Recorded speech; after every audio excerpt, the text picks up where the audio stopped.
Yeah, I think that my first year in business is definitely a teachable moment, because a lot of people will interview me and say, well, how did you take the leap from working for a company to working for yourself? And I Yeah. always say, well, I didn't leap. There was no leaping. And in fact, anything that I've done, I don't feel like I've ever taken a leap. I mean, maybe I came close to it when I moved to the States. But even then, that whole process was facilitated by the company that I was working for at the time. So I was managing the marketing for the UK subsidiary, and then came over to manage the marketing for the North American subsidiary. But when I started my own business, it was kind of this series of, again, going back to my favorite word, intentional steps that helped me figure out how best to move forward. So I always emphasize that I had my business for at least a year, and it probably was like a little twinkle in my eye for at least a few years before that. The pieces were coming together over a period of time. I think we love those stories of overnight success, right? We want people to say, well, I started my business and within 3 months I was earning this amount of money. But let's be realistic. For most people, it doesn't look like that. And so I think, if starting a business, for example, is something that you're thinking about, give yourself the time and space to really research that, figure out what the different steps might be. A great book that I read was Pam Slim's Escape Cubicle Nation.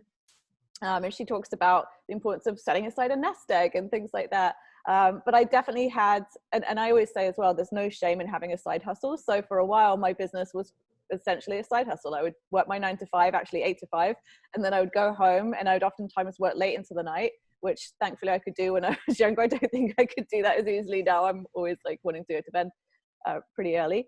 Gradually kind of eased into that space. I lined up clients so that I basically was forced to give in my notice, because I already had clients lined up and waiting to work with me.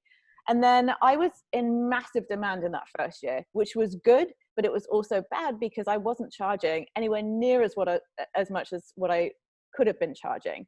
And I charged that amount because I thought, well, I'm new, I don't really know what I'm doing, so I've got to charge this tiny amount so that I can kind of find my feet and prove myself. And that first year, there was a lot of time that I spent really feeling like a fraud, which I've later discovered is such a core part of the imposter complex, which tells us that, even if you're high functioning and high performing, you're most likely to be affected by the imposter complex. So if you feel like you might be a fraud and you're worried about it, the likelihood is that you're not, because real frauds don't worry about feeling like a fraud. That's something that my friend Tanya Geisler, who's an expert in the imposter complex, talks about. So about 6 months in, I had a conversation with somebody who said, hey, if you're booking out for 3 months at a time, you can double your rates, which felt like a really scary thing to do.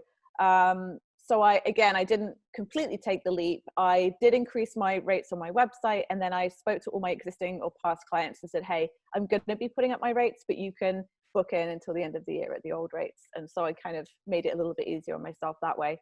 So a couple of different lessons there, I think, taking intentional steps forward rather than putting pressure on yourself to take a crazy leap. And then secondly, understanding that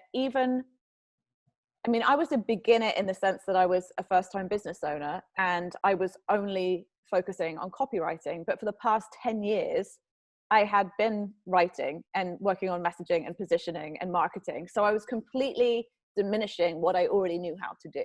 So I think really valuing everything that you bring to the table is a huge thing. And that came into play later on as well, when I shifted my whole business and I began doing more strategic work, more consulting work, more high-level work, highly paid work, was again when I realized I've been copywriting for 5 years or however long, and I'm feeling a bit frustrated and I'm feeling a little bit underestimated. I would work with a client and they would say, can you just kind of go away and write this thing?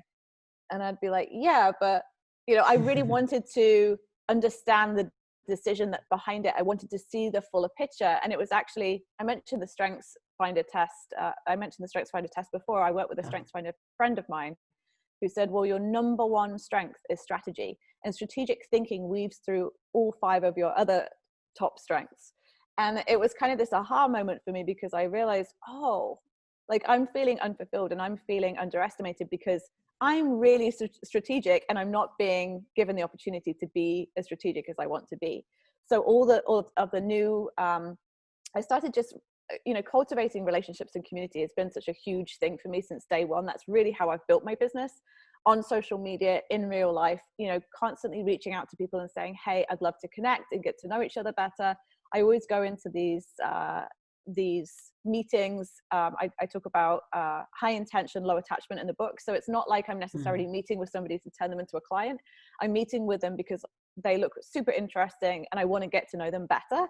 And at the end of those meetings, I would always say, please let me know, is there anything that I can do to support you? And oftentimes they would say the same thing. Sometimes they'd end up being clients. Sometimes they'd end up referring me to some of my biggest clients. Sometimes they would just be a great collaborative partner or somebody to share with if things got tough in my business. But that has been huge for me. And around that time that things began to shift, that's when, I went for a lunch meeting, and I was very real and very honest and very transparent about my experience thus far. And they had a project that they wanted me to help out with. I had no experience with it. But I think that they could see in me that I would be capable based on what I had done. So it was just a wonderful moment of leveraging that community building aspect to what I've always kind of done. And at the same time, being transparent, being real, being honest about what I had done and what I thought that I could do. I mean, I often talk about, there's an article that's been written, there's been studies that have been completed around women in particular. They don't tend to go for as many jobs as men, or they don't go for jobs where they feel like they're not fully qualified, whereas men will go for those jobs even if they don't check the boxes and all the qualifications. And so I think that something I actually would say, I probably learned this from my dad, is that I have never really been afraid to put myself forward for something if I think that I can do it, even if I haven't done it before. And I'm very transparent about that. I haven't done this specific thing, but here's what I have done, and I think I can help you with this. So yeah, I've just given you a lot there, but feel free to pick it apart as you will. No, I mean, I think that's super interesting, just in the fact that, well, first of all, I think just taking initiative is the hardest part. And the fact that you were able to spread it out over, manageable steps is really important. I think, people worry about, I mean, I'm the type of person who has a flip phone, right? So I'm the type of person who will just take a radical step and be like, all right, I'm gonna do this. But you know what? I realized that first of all, it might not be the smartest strategy, but at the same time, it's not a realistic strategy for most people. Most people want that security. Most people want to be able to say, okay, you know what? Let's just ease into it. And I think that's really powerful because, let's say you're 32 years old and you need income as well. So it's like, all right, you know what, if I'm able, and this is what you did, if you're able to get an income while working on the side and while easing into your entrepreneurship, then that is a very powerful method of really being able to transform your life in that way.